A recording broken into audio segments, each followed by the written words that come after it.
વડોદરા શહેરના સર્વ સમાજના તમામ જે કર્મચારીઓ છે, Brahmin, Kshatriya, Vania, Patidar, SC, ST, OBC, minority, આ સર્વ સમાજના તમામ કર્મચારીઓના તરફેણમાં આપણે અહીંયા વડોદરા મહાનગરપાલિકા કમિશનરના ત્યાં મુલાકાત કરવા માટે આવ્યા અને આપણી રજૂઆત એ છે કે વડોદરા મહાનગરપાલિકામાં હજુ પણ કર્મચારીઓનું આર્થિક શોષણ થઈ રહ્યું છે, એમને લઘુત્તમ વેતન ચૂકવવામાં આવતું નથી. એક બીજું, ભારતના બંધારણના અનુચ્છેદ 23 અને 24માં જે આર્થિક શોષણ સામેના અધિકારો માટેની જે વ્યવસ્થાઓ છે એ ભારતના બંધારણના અનુચ્છેદ 23 અને 24નું અમલ થતું નથી. ત્રીજું કે વડોદરા મહાનગરપાલિકાની અંદર અસંખ્ય એવી જગ્યાઓ ખાલી છે, આમ છતાં પણ વડોદરા મહાનગરપાલિકા કાયમી નોકરી માટેની ભરતી કરતું નથી.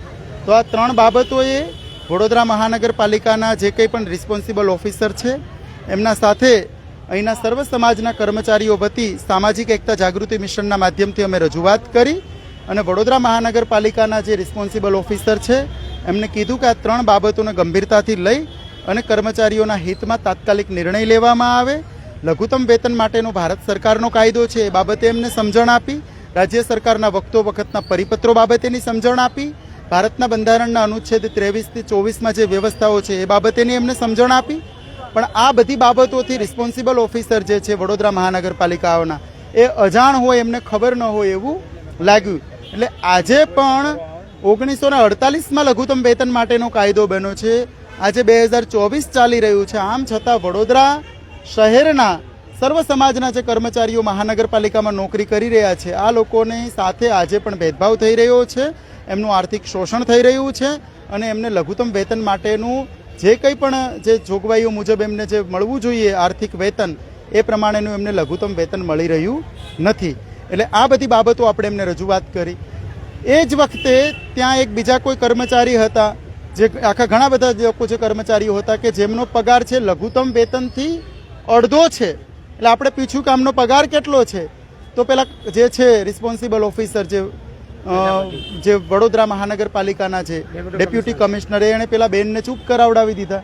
હવે વિચાર કરો કે પેલા બેન જે છે જે નોકરી કરી રહ્યા છે એ બેન તો પોતે નોકરી કરવી છે ડરથી એમના અધિકારી સામે બોલી શકે નહીં, પણ વડોદરા મહાનગરપાલિકાના કમિશનર અને ડેપ્યુટી કમિશનર બે લોકોને શરમ થવી જોઈએ કે આ બાબતે તાત્કાલિક પગલાં લઈ અને લઘુત્તમ વેતન લાગુ કરવું જોઈએ. અધિકારી નાના જે કર્મચારીઓ છે એને ડરાવવા ધમકાવવાથી કામ નહીં ચાલે. એમને સમજાવ્યું કે ભાઈ દુનિયાના કોઈ પણ ખૂણે છે અન્યાય થતો હોય તો ન્યાય માટે ખતરનાક છે, તમે આ કામ કરી દેજો અને એટલા માટે અમે સ્પેશિયલ અહીંયા ગાંધીનગરથી તમારે ત્યાં મુલાકાત લેવા માટેની ફરજ બની છે. બીજી વાત કે વડોદરા મહાનગરપાલિકાના કમિશનર અને એ લોકોએ અહીંયા જે લોકો રજૂઆત કરવા માટે આવેલા તો એમના માટે મહાનગરપાલિકા કમ્પાઉન્ડનો ગેટ બંધ કરી દીધો. તો આપણે એ બાબતે પણ ત્યાં વાત કરી કે ભાઈ આ મહાનગરપાલિકાનું જે બિલ્ડિંગ છે એ સરકારી પ્રિમાઇસીસ છે, લોકોના ટેક્સના પૈસાનું છે, લોકોના ટેક્સના પૈસાથી મેન્ટેન થાય છે, તમારો પગાર છે એ લોકો આપી રહ્યા છે, તો તમે આ પ્રિમાઇસીસ કેમ બંધ કરી દો છો? આ સરકારી પ્રિમાઇસીસ છે, આ તમારા બાપની પેઢી નથી કે તમે બંધ કરી દો. તો આ બધી જ બાબતો આપણે એમને વ્યવસ્થિત રીતે સમજાવી અને એમને ચેતવણી આપી કે હવે ભવિષ્યમાં ક્યારેય પણ જો આ પ્રિમાઇસીસને બંધ કર્યું તો મજા નહીં આવે ભાઈ, આ તમે મનફાવે એવા નિર્ણયો લઈ શકશો નહીં. આ પ્રિમાઇસીસ તમામ લોકો માટે ખુલ્લું છે અને તમામ લોકોને આવવા માટેના રાઇટ છે. તો આ બધી બાબતોની ચર્ચા થઈ.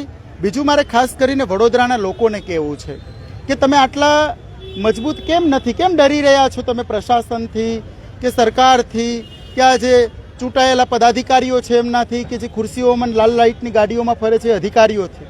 આ બધા લોકો આપણા નોકર છે, એમનો પગાર આપણે ચૂકવી રહ્યા છે, આમ છતાં તમે વડોદરાના લોકો કેમ ડરો છો?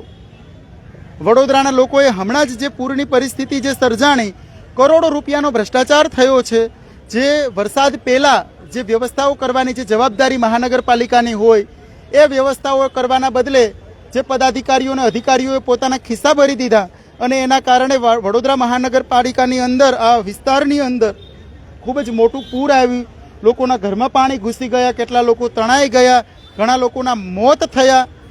તમે રોજ ટુકડે ટુકડે મરી રહ્યા છો, હજુ કેટલું તમારે આ ગુલામી સહન કરવું છે?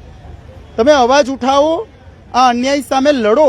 વડોદરા મહાનગરપાલિકા છે તો ભ્રષ્ટાચારનો અડ્ડો બની ગયું છે, કર્મચારીઓનું શોષણ કરે છે, સરકારી ગ્રાન્ટો જે છે ભ્રષ્ટાચારમાં વાપરી નાખે છે, તો વડોદરા શહેરના લોકો ચૂપ કેમ છે? વડોદરા શહેરના લોકોને અમે એક સંદેશ આપવા માંગીએ છીએ કે તમે ડરો નહીં. સામાજિક એકતા જાગૃતિ મિશન તમારા જોડે છે, કેવલસિંહ રાઠોડ તમારા જોડે છે. જ્યારે જરૂર પડે 24/7 અમે તમારા પડખે ઊભા રહેશું, પણ તમે નિડરતાથી અવાજ ઉઠાવો અને અન્યાય સામે લડો. ત્યાં સુધી તમે ચૂપ રહેશો. હવે ચૂપ રહેવાનો સમય નથી. આ જેટલા પણ તાનાશાહો છે, બેઈમાનો છે, નાલાયકો છે, ભ્રષ્ટાચારીઓ છે, એના સામે અવાજ ઉઠાવી અને એમને ખુલ્લા કરવાનો સમય આવી ગયો છે. એમને કાયદાનું પાલન કરાવવાનો સમય આવી ગયો છે. તો બસ આટલી મારી વાત છે.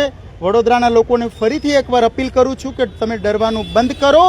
તમારા ન્યાયની લડાત માટે સામાજિક એકતા જાગૃતિ મિશન, અમારા એના સ્થાનિક જિલ્લા પ્રભારી કંચન પરમાર તમારા જોડે છે.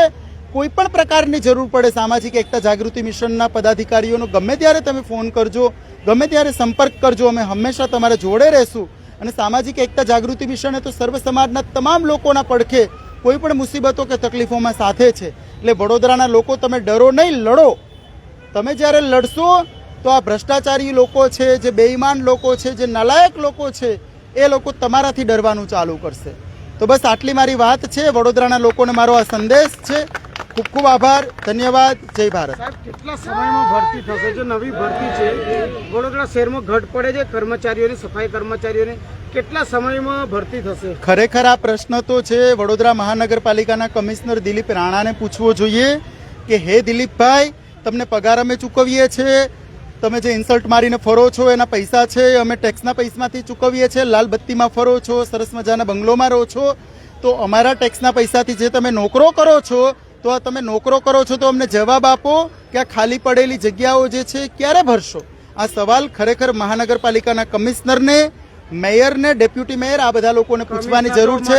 કારણ કે આ લોકો જે છે એ વડોદરાના લોકોનું શોષણ કરી રહ્યા છે અને કાયદાનું પાલન કરી રહ્યા નથી. એટલે વડોદરાના લોકો જાગો અને લડો. ખૂબ ખૂબ આભાર, ધન્યવાદ. માણસો આંદોલન કરવા આવતા હોય છે, ગરીબ માણસો, ત્યારે રાણા સાહેબ મળતા નથી. શું કહેશો એમના માટે? કમિશનરની ડ્યુટી છે. કમિશનરે લોકોને મળવું જોઈએ. આઈએએસ લોકોના જે કંઈ પણ એમની સર્વિસ માટેના જે કંઈ પણ રૂલ્સ છે એના માટે પણ આ જોગવાઈ છે કે કોઈ જ માણસને મળવા માટેનો ઇનકાર કરી શકે નહીં. અને જો કોઈ આવી પ્રવૃત્તિઓ કરે તો દિલીપ રાણાના સામે કાયદેસરની આપણે ફરિયાદ દાખલ કરી શકાય, મુખ્ય સચિવને કરી શકાય, મુખ્યમંત્રીને કરી શકાય કે દિલીપ રાણા સિવાય પણ બીજા કોઈ અધિકારી કર્મચારી આ બાબતે લોકોને મળવાનો ઇનકાર કરે કે એવું કંઈ કરે તો એમના વિરુદ્ધમાં પણ કાયદેસરની કાર્યવાહી કરી શકાય. પણ મૂળ વાત એ છે કે વડોદરાના લોકોને ફરીથી એકવાર કહું છું કે તમે હિંમત રાખો, કાયદો તમારા જોડે છે, તમે ડરવાનું બંધ કરો અને આ ભ્રષ્ટાચારી અને બેઈમાન લોકો સામે લડો. ખૂબ ખૂબ આભાર, જય ભારત. બેઈમાન સાથે લડો એવી વાત છે. ફરી